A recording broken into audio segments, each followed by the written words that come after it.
Good morning बच्चों। आज अपन अगला टॉपिक शुरू करते हैं। नेक्स्ट टॉपिक IRS स्पेक्ट्रोस्कोपी का अगला पार्ट 3 टॉपिक है अपना कंपन आवर्ती का ज्ञात करना। कंपन आवर्ती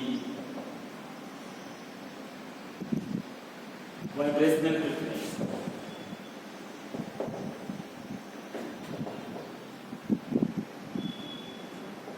क्या लिखा है?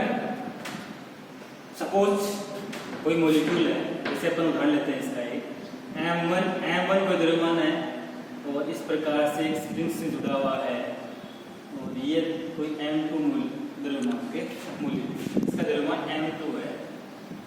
अब इसमें कंपन होगा, कंपन होगा तो एक वेव्स के रूप में होता है। कंपन करता है तो कंपन कैसे चलता है? एक तरंग के रूप में चलता है। इस प्रकार से वेव्स के रूप में, वेव के रूप में, तरंग के रूप में कंपन उत्पन्न होता है। जैसे स्प्रिंग है, स्प्रिंग को अपन खींच के छोड़ेंगे तो उसमें इस प्रकार से कंपन उत्पन्न होता है, वाइब्रेट करती है। वाइब्रेशन के साथ साथ उसमें क्या उत्पन्न होगा? कंपन उत्पन्न होगा, वाइब्रेशन उत्पन्न होगा और उससे वेव्स उत्पन्न होगी और उसकी सहायता से अपन क्या याद कर सकते हैं? वाइब्रेशनल फ्रीक्वेंसी, कंपन आवर्ती का निर्धारण कर सकते हैं। और इसका निर्धारण करने के लिए एक वैज्ञानिक आया हुक, जिसने अपना नियम दिया, जिसको कहते हैं हुक का नियम, हुक्स लॉ, हुक का नियम।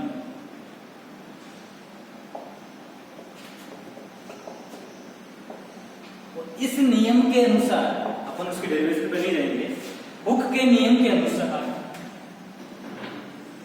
आवर्ती फ्रीक्वेंसी न्यू, इसको अपन बोलते हैं आवर्ती फ्रीक्वेंसी।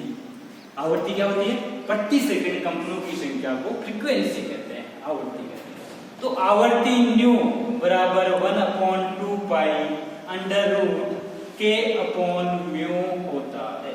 हुक के अनुसार किसी मॉलिक्यूल में वाइब्रेशन फ्रीक्वेंसी का मान 1/2 pi under root k upon mu होता है। ये किसने दिया? हुक ने दिया। इसको कहते हैं हुक का नियम। और इस सूत्र में यहाँ पे k बराबर है फोर्स कांस्टेंट। k क्या है? फोर्स कांस्टेंट, बल स्थिरांक कहते हैं इसको। म्यू बराबर रिड्यूस्ड मास, रिड्यूस्ड मास, सम्मानित द्रव्यमान, सम्मानित द्रव्यमान। अब बात करें फ्रीक्वेंसी। फ्रीक्वेंसी क्या होती है? तो फ्रीक्वेंसी अपने आइंस्टाइन समीकरण में पढ़ा, या फिर E बराबर तुमको पता है h न्यू होता है। E बराबर क्या होता है? h new. और E बराबर h न्यू, और अपन जानते हैं चूंकि न्यू बराबर होता है c बटा लैम्बडा, न्यू बराबर c बटा लैम्बडा, तो h c बटा लैम्बडा। तो अपन जानते हैं कि न्यू बराबर क्या होता है? c बटा लैम्बडा। और इस न्यू की जगह ये मान रख देते हैं तो ये अपना हो जाएगा c बटा लैम्बडा बराबर 1/2 pi under root k upon mu. Clear? अब अपन जानते हैं c को इधर लेके आ जाते हैं तो इससे क्या हो जाएगा? 1 लैम्बडा बराबर 1/2 पाई c, इधर आ जाएगा 2 pi c under root k upon mu हो जाएगा। सिंपल। और 1 लैम्बडा इसको कहते हैं 1 लैम्बडा बराबर न्यू बार, वेव नंबर, तरंग संख्या कहते हैं इसको, वेव तरंग संख्या, या इसको बोले वेव नंबर। और IRS स्पेक्ट्रोस्कोपी में ये वेव नंबर ही क्या कहलाती है? वाइब्रेशनल फ्रीक्वेंसी कहलाती है। तो अपन ऐसे लिखे इसको,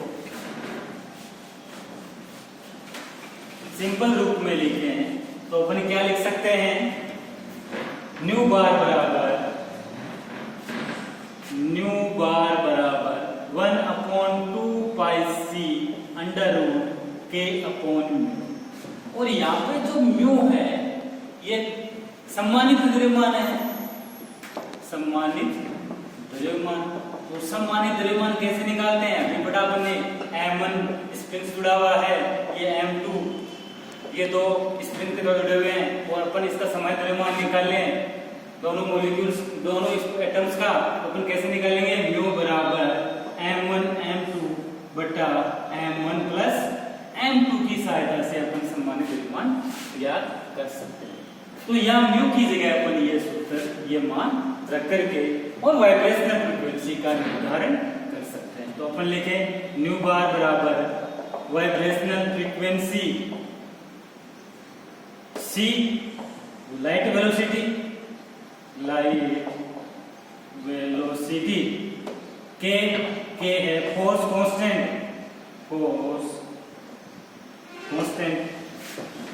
और म्यू रिड्यूस्ड मास है। म्यू क्या है? रिड्यूस्ड मास। म्यू है रिड्यूस्ड मास। अब देखो बेटा, अपन बात करें कि फोर्स कांस्टेंट, ये फोर्स कांस्टेंट का मान, जैसे मान लो सिंगल बॉन्ड है, इस प्रकार का कोई मॉलिक्यूल है, इसके लिए इसका मान 5 × 10⁵ ग्राम पर सेकंड सेमी स्क्वायर होता है। इंपोर्टेंट ध्यान रखना ये। यदि C डबल बॉन्ड C है, डबल बॉन्ड समूह के लिए इसका मान 2 × 5 × 10⁵ ग्राम पर सेमी स्क्वायर होता है।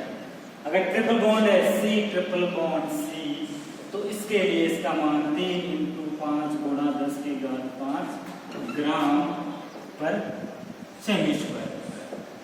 तो ये K का मान है, किसका मान है? ये कार्बन का सिंगल बॉन्ड के लिए K का मान, फोर्स कांस्टेंट का मान 5 × 10⁵, डबल बॉन्ड के लिए फोर्स कांस्टेंट K का मान 2 × 5 × 10⁵, ट्रिपल बॉन्ड के लिए 3 × 5 × 10⁵ ग्राम पर सेमी स्क्वायर होता है।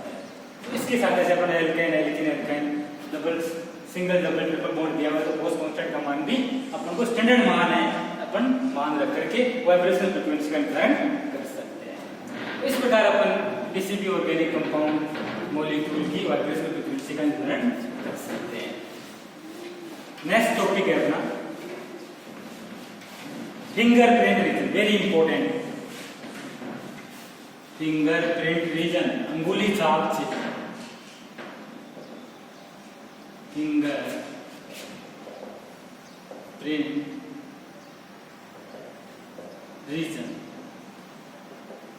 जिसको हिंदी में बोलते हैं अंगुली छाप क्षेत्र।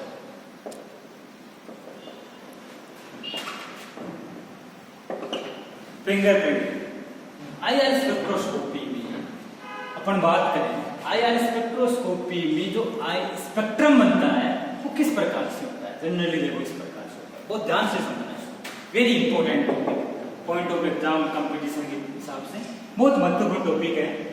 ये आईआर स्पेक्ट्रम बना रहा है, इधर है फ्रीक्वेंसी, ये है फ्रीक्वेंसी सेंटीमीटर यूनिवर्स 1 में, और इधर लेते हैं एब्जॉर्बेंस,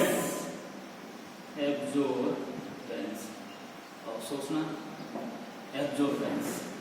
और इस प्रकार से एक आईआर स्पेक्ट्रम अपन को प्राप्त होता है।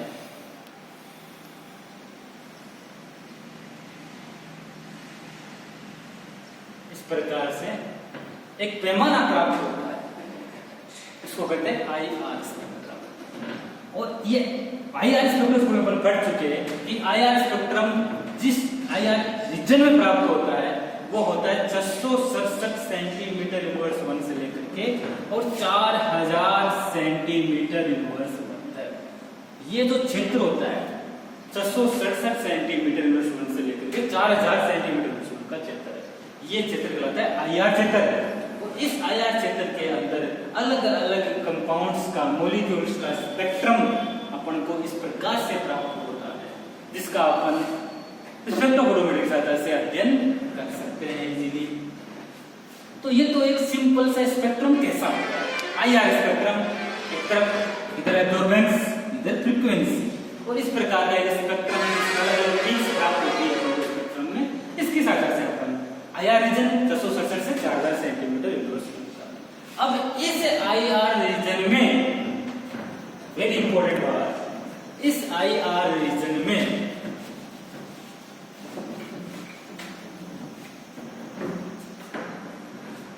जैसे मैंने बनाया IR region 667 centimetre inverse one से लेकर के 4000 सेंटीमीटर 667 से लेकर के या मान लो 1500 सेंटीमीटर इनवर्स वन है।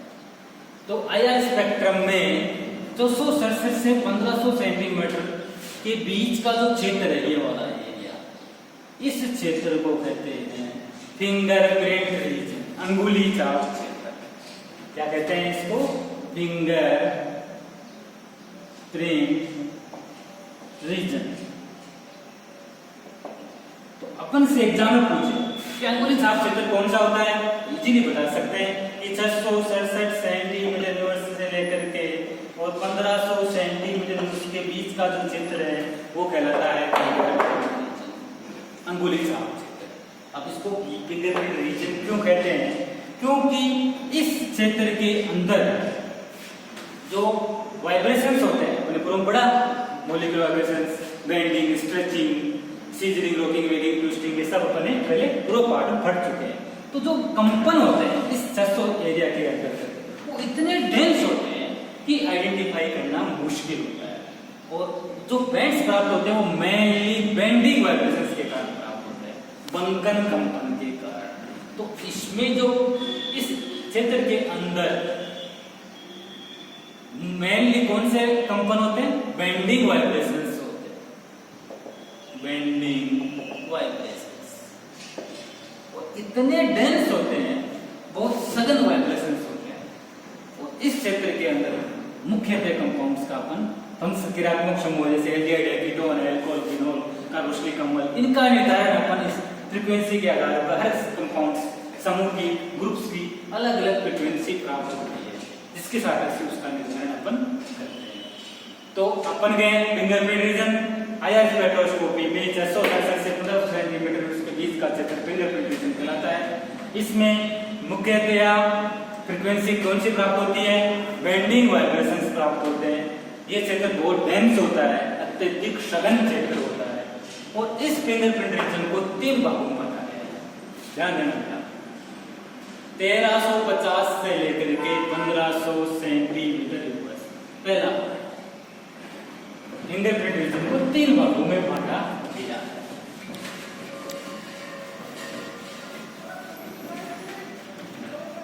सबसे पहला भाग है 1350 से लेकर के 1500 सेंटीमीटर इनवर्स। इसमें जो वाइब्रेशंस प्राप्त होते हैं वो कौन से कंपाउंड समूह के प्राप्त होते हैं? या तो NO2 समूह के या फिर टर्सरी ब्यूटाइल ग्रुप्स के वाइब्रेशंस फ्रीक्वेंसी प्राप्त होती है या वाइब्रेशंस प्राप्त होते हैं। टर्सरी ब्यूटाइल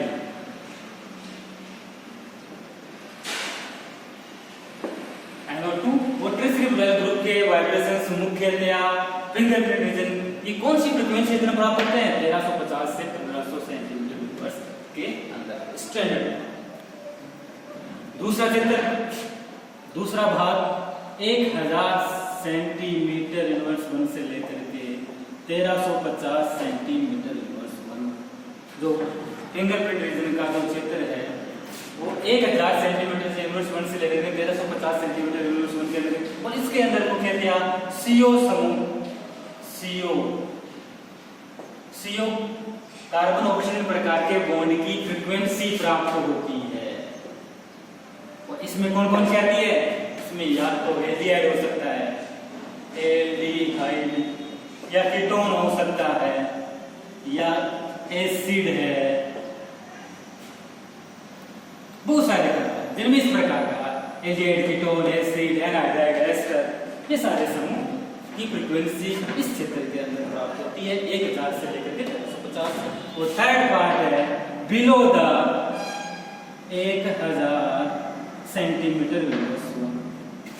इसमें मुख्यतया cis alkene and trans alkene, इनकी फ्रीक्वेंसी या फिर ऑर्थोमेटा या ऑर्थोपेरा बेंजीन में जो ग्रुप हुए हैं उनकी फ्रीक्वेंसी इस क्षेत्र में प्राप्त होती है। तो फिंगरप्रिंट रीजन को 3 भागों में बांटा हमने 1350 से 1500 और मुख्यतया इनकी फ्रीक्वेंसियां 1000 से 1350 CO प्रकार के समूह वाले